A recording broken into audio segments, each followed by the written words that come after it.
শুভ দুপুরের শুভেচ্ছা জানিয়ে আজকে লাঞ্চের থালা রেডি করে নিচ্ছি।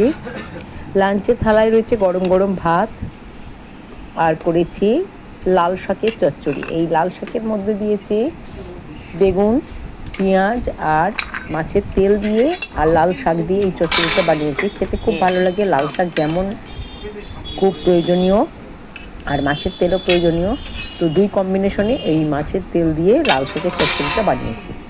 পাশে নিয়ে নিলাম বাঁধাকপি তরকারি।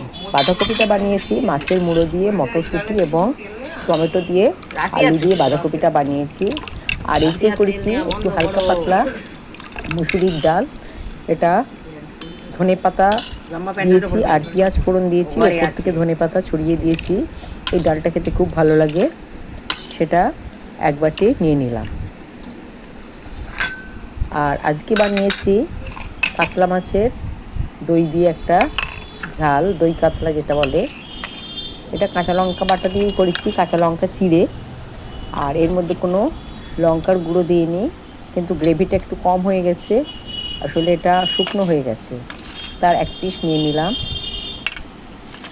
আর সঙ্গে রেখেছি টমেটো এবং রাঙালু দিয়ে একটা চাটনি, আর ওপর থেকে ধনেপাতা ছড়িয়ে দিয়েছি।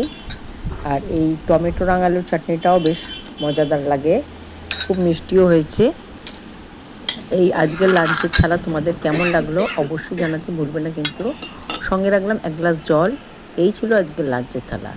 আর আমার এই লাঞ্চের থালা কেমন লাগলো অবশ্যই কমেন্ট করতে ভুলবে না। চলো বন্ধু, টাটা, শুভ দুপুরের শুভেচ্ছা জানিয়ে রাখলাম।